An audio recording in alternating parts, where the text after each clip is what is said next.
Praise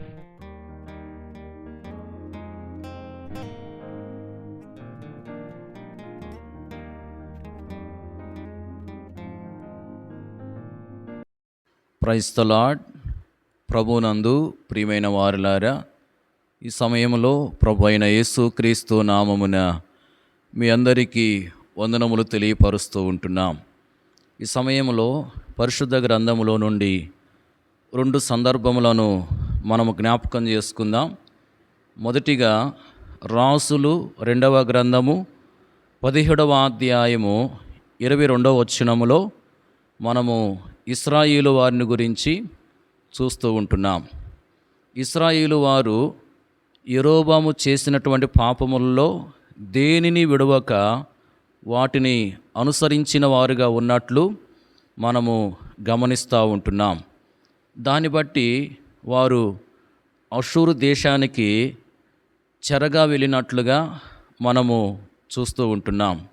గమనించండి, యెరోబాము దేవునికి విరోధంగా ఎన్నో కార్యాలు చేసిన వాడుగా ఉన్నాడు. దేవునికి విరోధంగా ఎన్నో పాపాలు చేస్తూ వచ్చాడు. ఇశ్రాయేలు వారు యెరోబాము చేసినటువంటి పాపముల్లో దేనిని విడవక వాటన్నిటినీ అనుసరించిన వారుగా ఉండి నష్టపోతూ వచ్చారు. ప్రియులారా, మనం వారి వలె దేవునికి విరోధమైనటువంటి పాపాలు ఏవైతే ఉంటున్నాయో వాటిని చేసేవారంగా ఉండి మనము నష్టపోకూడదని వాక్యం మనకు హెచ్చరిక చేస్తూ ఉంది. మన జీవితంలో ఇశ్రాయేలు వారి వలె మనం ఉండకూడదని వాక్యం మనకు బోధిస్తూ ఉంది. 2వ సందర్భము పరిశుద్ధ గ్రంథములో కీర్తన 103 2వ వచనములో మనం గమనించినట్లయితే అక్కడ భక్తుడైన దావీదును గురించి మనం చూస్తూ ఉంటున్నాం. దావీదు తన ప్రాణంతో చెప్తూ ఉంటున్నాడు, నా ప్రాణమా యెహోవా చేసిన ఉపకారముల్లో దేనిని మరువకుము అని. అంటే దావీదు తన జీవితంలో దేవుడు తనకు చేసినటువంటి ఉపకారముల్లో దేనిని మరవకుండా ఆయన చేసిన ఉపకారములన్నిటిని బట్టి దేవుణ్ణి సన్నుతించేవాడుగా, దేవుణ్ణి ఘనపరిచేవాడుగా ఉంటున్నట్లు మనము గమనిస్తూ ఉంటున్నాం. దావీదు జీవితంలో మరి కొన్ని సందర్భాలను మనము గమనించవచ్చు. దేవుడు తనకు ఏ మేళ్ళైతే చేస్తూ వచ్చాడో ఆ మేళ్లను దావీదు మర్చిపోకుండా ఆయా సమయాల్లో దేవుడు చేసిన మేళ్లను జ్ఞాపకం చేసుకుని తాను ఆ మేళ్లను బట్టి, ఆ ఉపకారాలను బట్టి దేవుణ్ణి ఘనపరిచినటువంటి వాడుగా ఉన్నాడు. మనము సమూయేలు మొదటి గ్రంథములో 17వ అధ్యాయములో గమనించవచ్చు.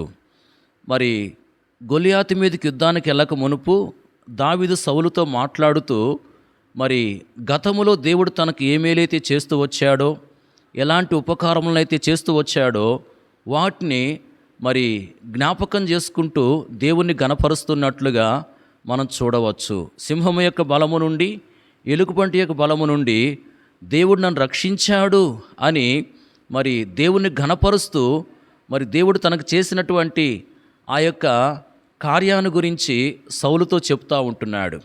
అంటే దేవుడు సింహము యొక్క బలము నుండి, ఎలుగుబంటి యొక్క బలము నుండి దావీదును రక్షించి కొంతకాలం గడిచింది.